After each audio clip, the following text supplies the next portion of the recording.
And four. And five. In five, four, three.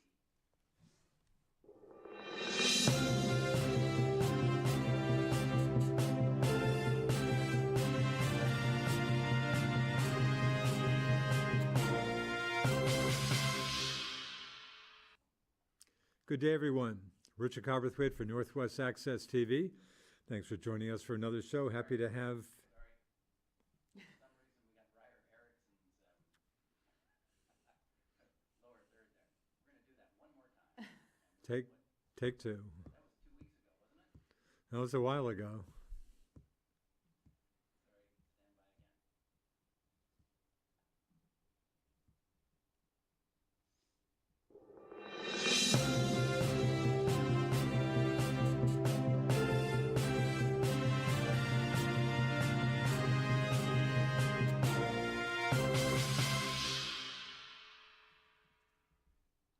Good day, everyone.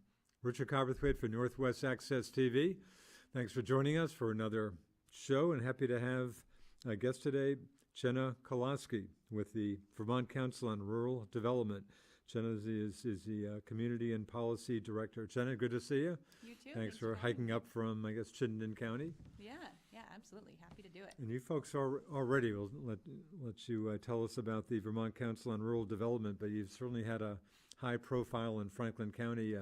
Swanton, Fairfield, Montgomery come to mind. I know Milton. Anyway, but I guess the word facilitate comes to mind. And anyway, I guess you're the key person here. But tell us about the council. What do you folks do? Yeah, so facilitate is exactly right. Yeah. So the Council on Rural Development is a neutral facilitator of public process in Vermont. And that means a couple of things. So primarily, our work is facilitating conversations at the community level. That's really the kind of core and heart of our work. Mm-hmm. We do also, over the years, we kind of add up what we're hearing in communities around the state, and we have facilitated at the statewide level, looking at policy solutions addressing things like the working landscape in Vermont, or the climate economy, or even a full statewide conversation on the future of Vermont, bringing in thousands of voices from around the state. But most importantly for today, and most important to our work, is this community facilitation that we offer, a program called Community Visits. And yeah, we've worked with a lot of Franklin County towns. We've actually worked with about 83 communities all around the whole state in the last 20 years. So that's, if my math is right, that's about 1/3 of the communities in the state or municipalities in the state. Yeah. We get requests from communities constantly that are looking for ways to bring the community together, to identify priorities for the future, and then to help connect to kind of action planning and resources to get those things done. So yeah, we've worked Swanton 7 or 8 years ago, Montgomery just a few years back in 2018, but also tiny communities up in the Northeast Kingdom to communities way down in southern Vermont, Barrie, Milton, some larger communities. And so any town or city that invites the facilitation, we only work where we're invited by local leadership, and then once we're invited, we really work on behalf of the full community, and right now have been invited by Highgate to facilitate this process. And you said St. Albans city and town have expressed some interest? There's been interest from St. Albans city and town, waiting for kind of final confirmation there, but yeah, it would be fascinating to work with Interesting. As well. But again, center stage, we'll spend a lot of our time talking about what's coming up in Highgate and the community visit coming up on, I should probably note for the record, we're taping this show on St. Patrick's Day, That's Thursday, right. March 17th. But the big event in Highgate coming up on Tuesday, March 29th, correct? That's right, March 29th. So again, you would never go to a town on your own. You need to be invited. You're not going to take the initiative to say, hey, town, looks like you could use some help. We're happy to help you. They need to come to you. Yeah, and communities come to us in all kinds of different ways. So in the case of Highgate, we were approached initially by town staff and then eventually met with the select board. It's been, I think we met with them probably nearly 2 years ago, probably really? Pre-pandemic at this point, and kind of started that conversation. And now, finally have been able to offer that process, and working closely with the select board there, but also a whole group of other community members that kind of represent all different parts of the community. But yeah, we get referred to communities in different ways. Sometimes they reach directly to us. Sometimes maybe regional planning commissions or regional development corporations refer us, or we hear from a planning commission, but then ultimately meet with the select board. So it happens in all different ways, but that meeting with and kind of invitation from the select board is really critical to us, to have that local leadership really, kind of inviting and asking for this facilitation. Otherwise, it's challenging for it to be effective if the leadership locally isn't involved and on board. Right, so the towns, once you get involved in the process, it's kind of, you're not going to keep leading them by the hand, so to speak. They need to be key people, especially as the process kind of plays out. Yeah, so we do kind of, stay connected to local leadership. The first thing that we do, so this is kind of what we've already done in Highgate, is we build a steering committee of leaders that represent, or leaders and community members that represent all different parts of the community. So, in Highgate, that was certainly municipal leadership, planning commission, select board, town administrator, but also, included like school leaders, and often we try and bring in youth voices, farmers, business owners. So we really try and look at, we try and connect to lower income, populations in the community. We look at kind of all the different parts that make up a community. And they're the ones that really frame this process. So they're the ones that set the topics for discussion that I'm sure we'll get into a little bit. They're the ones that help us to build the kind of outreach and invitation plan. We can bring that capacity for outreach. We want everyone in the community to hear about it, 10 different ways and be invited. But every community is different in terms of, the different networks, how the word gets out, how people connect. And so they help us to really build that. So it's really, even though we facilitate, it's really grounded in community leadership and community ownership, because our fundamental value as a facilitator is that we don't come to a community with any agenda. We don't even have a list of topics that Highgate should be discussing. That's not up to us, and it's going to be different for every town. Will you make suggestions if there's something a town leaders or the steering committees not talking about that might seem obvious to you? Or you might make a suggestion, or you just purposely try not to even do that? We really don't. Really? As a facilitator, I think it's really important to, the thing is, what I've learned over, 7 years of facilitating, and from our former executive director, 20 years of his facilitation, is that you get people together in a room, and there's so much wisdom in that room. Montgomery is a great example of that, where the community really came together with really different ideas about what was important. Montgomery is, it's a fun community. They have a lot of community events, a lot of connection, things going on in the I agree. downtown. Maybe I've never lived there, but it might be my favorite Franklin County community. Yeah, right. My old friend Tim Murphy, longtime former town. Did you deal with Tim? Is he one of the folks I don't remember being. That's okay. But no, it's a great town. Yeah. It's a community with a lot of that kind of connection. And however, some people came in feeling like we really need more housing if we're going to, attract and retain young people. And some people, we need more childcare. We want to expand business. All these different ideas for the future of Montgomery. But when they all got together in the same room and shared all those different things, ultimately they voted one of their priorities was focusing on wastewater infrastructure. Right, big issue. Yeah, which I don't know if anyone came into that room thinking I'm excited about wastewater. But in that community conversation, people realized if we're going to accomplish all these different goals we have, that's the first thing that we need to focus on. And they've made great progress there with that initiative. So we really believe in that kind of collective wisdom of the community and the room. And in Highgate, for example, I think they've chosen really important topics for conversation. Let me back up. Just talk about the council. Where did the Vermont Council on Rural Development? It's not an official state agency, is it? We're not. Not. How long has it been in existence? Yeah, we are actually authorized as a state rural development council in the federal farm bill, interestingly. Really? Back George Bush, the first, George Bush, kind of established these rural development councils. They're in other rural states. So other rural, so not every state, but other rural states in particular? Other rural states, yeah. Really? And I will say, and I don't mean this to brag or anything, but I think Vermont is probably one of the more active Really? councils. But other states have similar, community processes, similar work that they do. So Maine and New Hampshire have these also? Do you know? Maine has one. Maine at least? I don't believe New Hampshire does, No, but certainly really? a lot of like the western Yeah. rural states. Huh. And so, And funding, where does your funding come from? yeah, so a couple of things about the federal authorization. I should say, it doesn't come along with any like funding or power of any sort. It does allow us to have a really unique board structure. So our board is made up of a lot of people who kind of aren't normally allowed to serve on boards. We have members of the governor's cabinet. It doesn't matter the party because we're nonpartisan. We have federal leadership, business leadership, nonprofit, and community. You mentioned Tim Smith, the mayor of St. Albans, is on Tim one Smith of your is board on members. our board as a kind of a community representative. And also as a representative of the Regional Development Corporation. We're close partners with RDCs and RPCs in the state. USDA Rural Development is always represented on our board, and then also all three congressional offices, a delegation. And so unique board structure, and then other than that, we're funded like any nonprofit. We're an independent nonprofit. We have members. We're a member organization. And then we have some very small amount of state funding, and then some federal funds that help to fund these community visits that are competitive that we apply for. Interesting. And but fundraising, are you always fundraising? Always fundraising, donors, members, that kind of thing. Yeah. So kind of that whole And mix. how big a staff?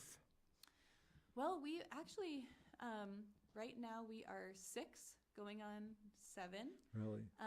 And Paul Costello, who I'm sorry I never personally met, but sounds like he was your legendary character, but he was exec director for about 20 years or so, Paul Costello, having fairly recently stepped down. Yeah, was our executive director for 23 years. Wow. When they hired me, they were a staff of 2. Really? So we were 3, and now Wow. we're almost 7. So Wow. we've grown. And what that means is we've really grown in the kind of support that we can offer to communities.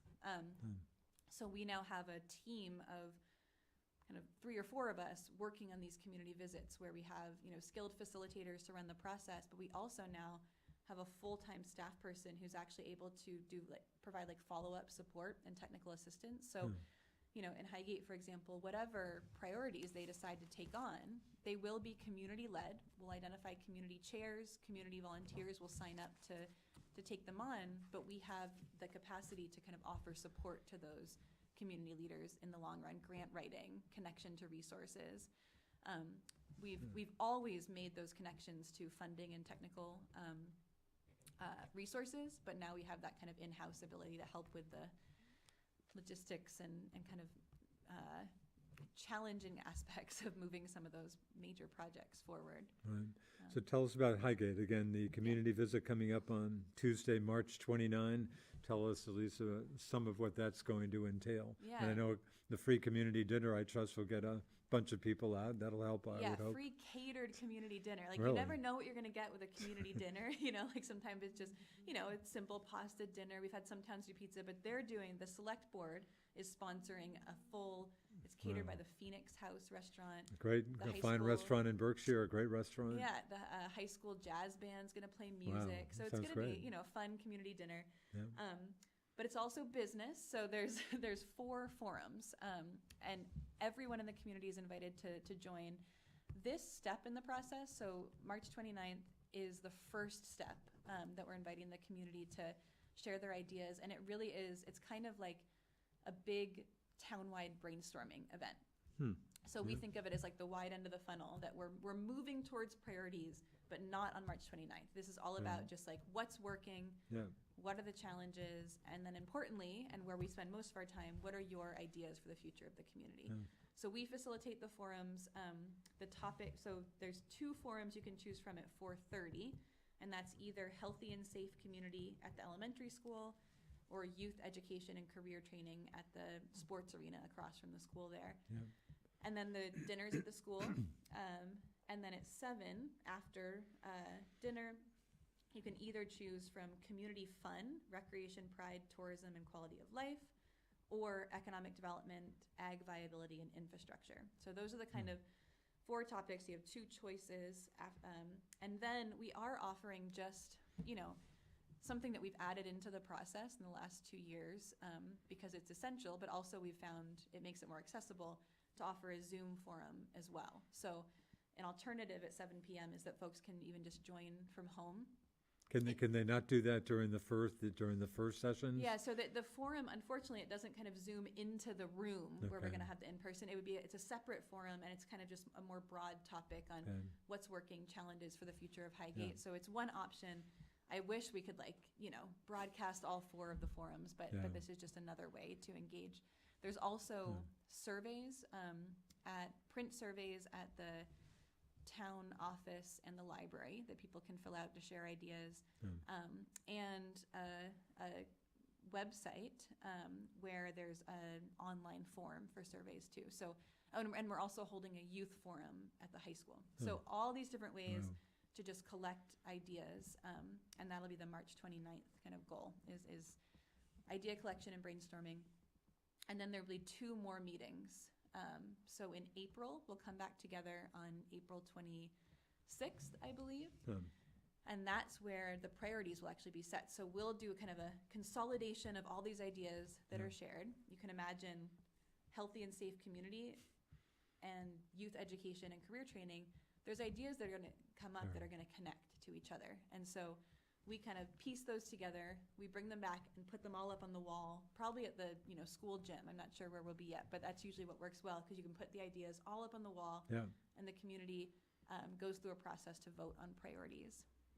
It tries to winnow it down to X number. Is there a magical number of priorities? There's no magical number. We always work with, so in Highgate, we have a chairperson, a local chairperson, who's our local point person in the process, and her name is Rebecca Manning.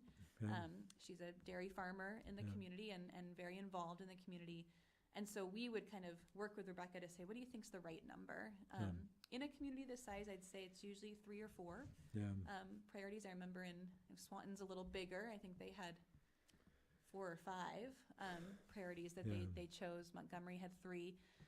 So it's up to them locally how many. And so that night, priorities are chosen, and people are invited to sign up for task forces to volunteer to work on those things. We identify chairs for those different groups, and then the final meeting in May is kind of a action planning and resource connection.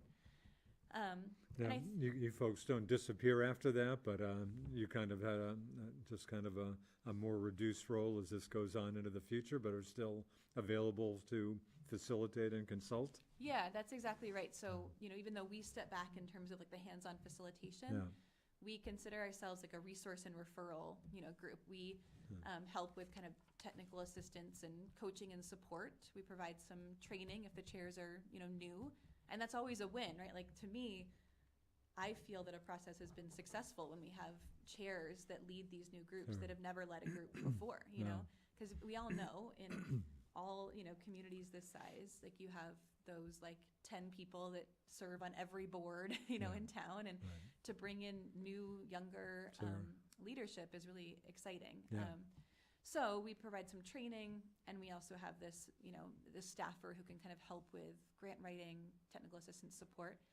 We also try so at both the March 29th event and then again in May, we actually bring a team with us of kind of resource leaders and experts that can be a resource to the community.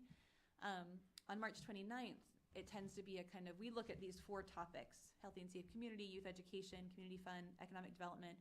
We build a team of kind of state visionaries on these topics, and they join us, and they're instructed that they're not there to give speeches, which is unusual for some of of these folks, but they're there really as listeners, and they share some reflections at the end of the forum. But we have folks like Tate Brooks, who I believe is a local here. No Tate Yeah, well. Deputy Secretary of the Agency of Commerce, he's coming with us.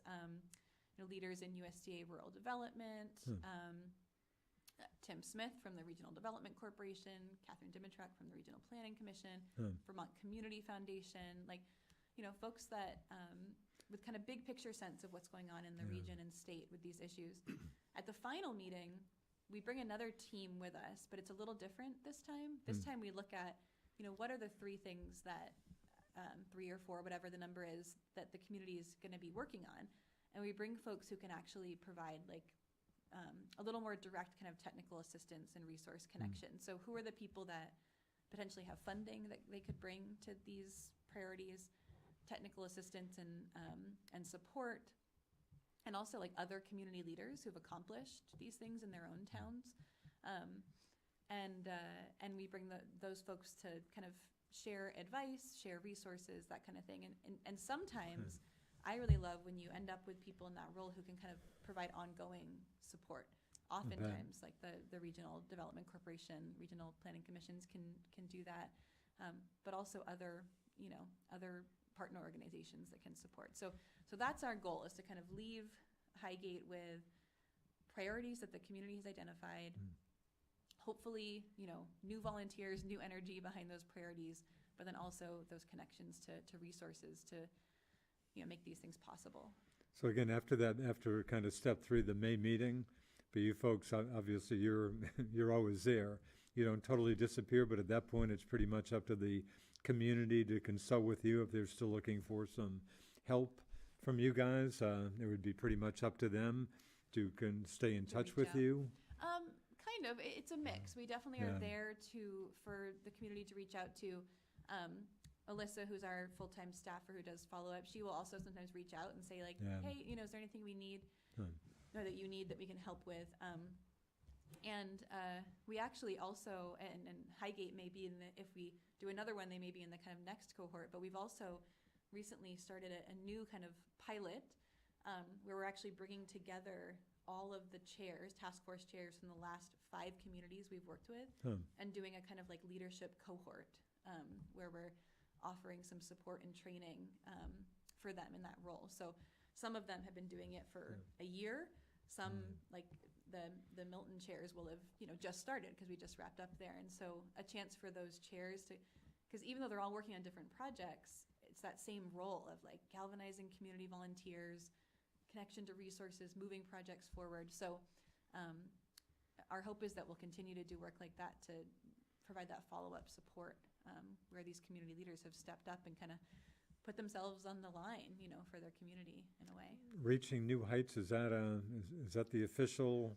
Did I see that? Did I read that? Yes, Reaching New Heights. Yes, that is the official. So that, again, that steering committee that came together, they set that name. And I think they really wanted to, hearing the deliberation, how they got there, I think it was important to them to recognize like that reaching new heights, like recognizing that like there's nothing wrong with Highgate now, right? They love their community. They're committed to the future of Highgate, but they're looking at, what else can we be doing? What's the next steps for us? And that's kind of what. And I think your timing is obviously, Highgate's we had several shows right here on Northwest Access TV, but the big airport project, expansion of the Franklin County State Airport in Highgate, right on the edge of the town of Swanton, but voters in Highgate, approving bond issue to extend water and sewer lines here. So there's in the future could be a big boost to the area economy and certainly for Highgate. So the timing of this seems like good timing.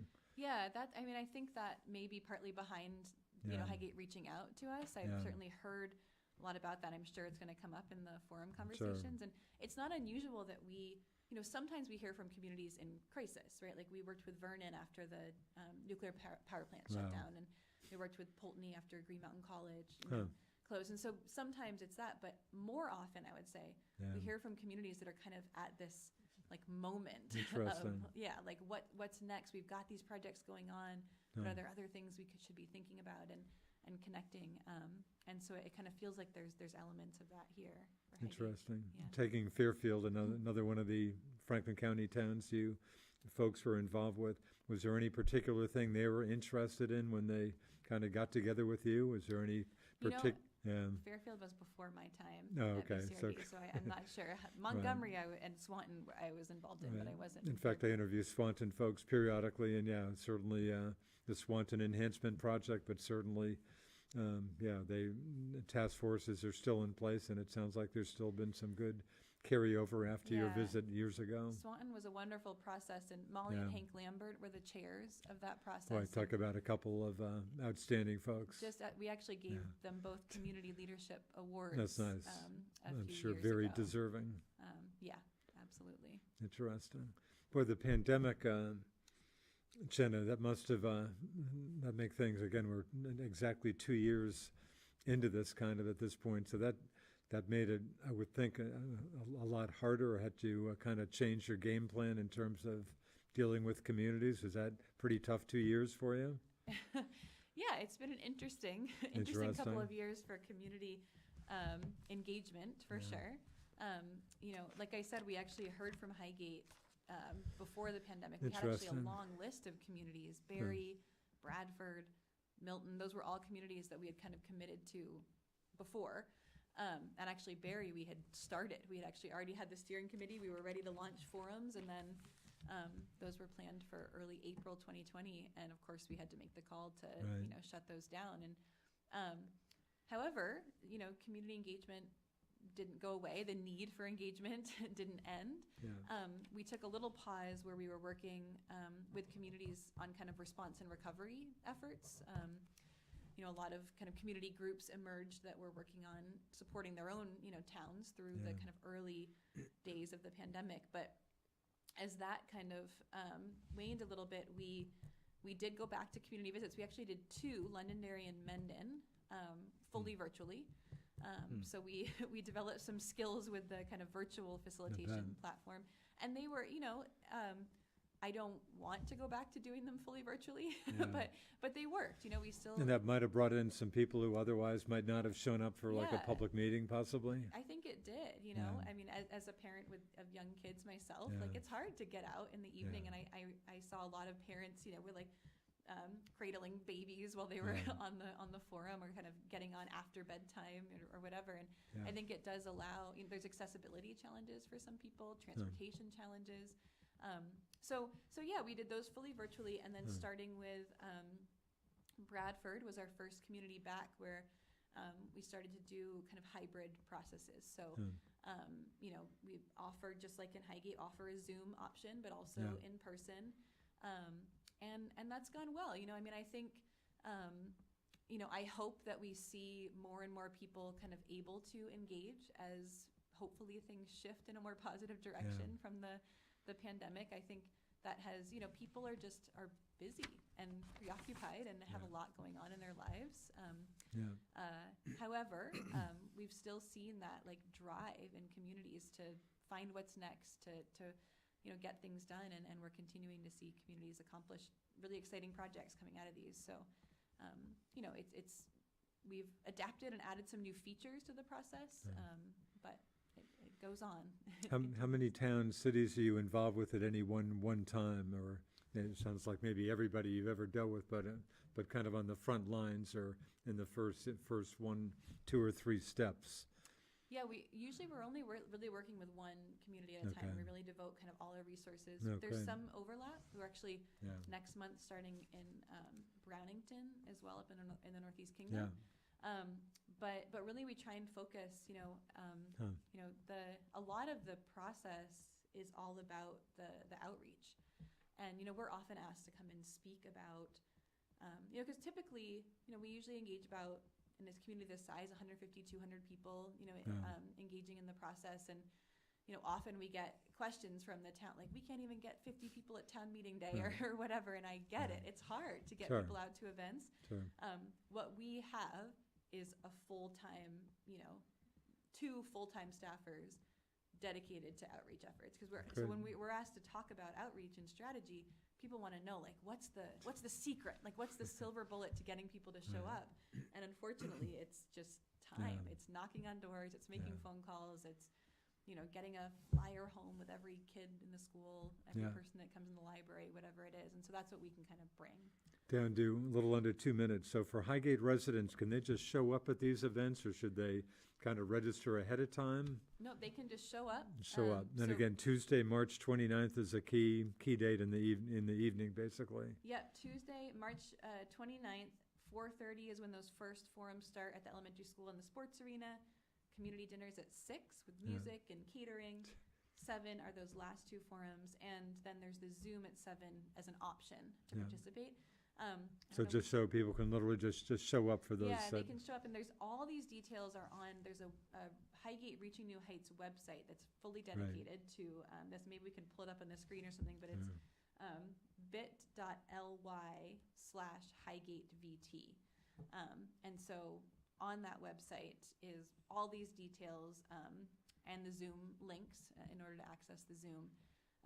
And so, and the survey is on there. So there's also that online survey. If folks just aren't available to come on March 29th, they can still share their ideas that way. And it all goes in the same bucket to bring back a month later. So yeah, our hope is that we hear, have a strong turnout in the community, and that we hear from, these processes are only as effective as, the voices that come out to participate. And so we want to hear from as many people as we can. But it sounds like Highgate will be getting a lot of, but that gets pretty much the focus of the council. I mean, Highgate gets a lot of attention. I mean, they're kind of center stage there for a while. Yeah, absolutely. Yep. Anyway, well, thanks for covering a lot of ground. That's gonna do it time-wise. Many thanks to Jenna Koloski with the Vermont Council on Rural Development, the Community and Policy Director. Thanks for your time. Good luck with Highgate. Thanks so much. Sounds like Really a great appreciate it. initiative. I'm Richard Cobrathwaite. Thanks for watching us on Northwest Access TV. See you next time.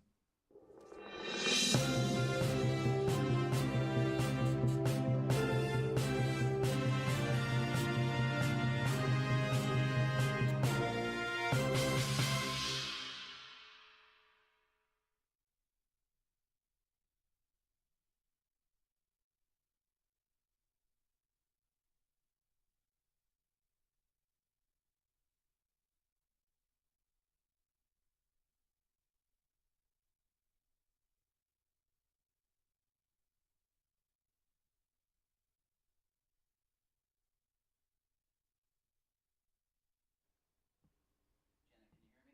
Yeah. If you look at the camera that I told you was your audience, Mm-hmm. smile, and then you turn to Richard and nod. Thanks. And back to the camera. And then Richard's going to do the same. Stand by. Richard, straight at your camera, big smile, and nod to Jenna. And back to the camera. Lovely. Thank you. We are done.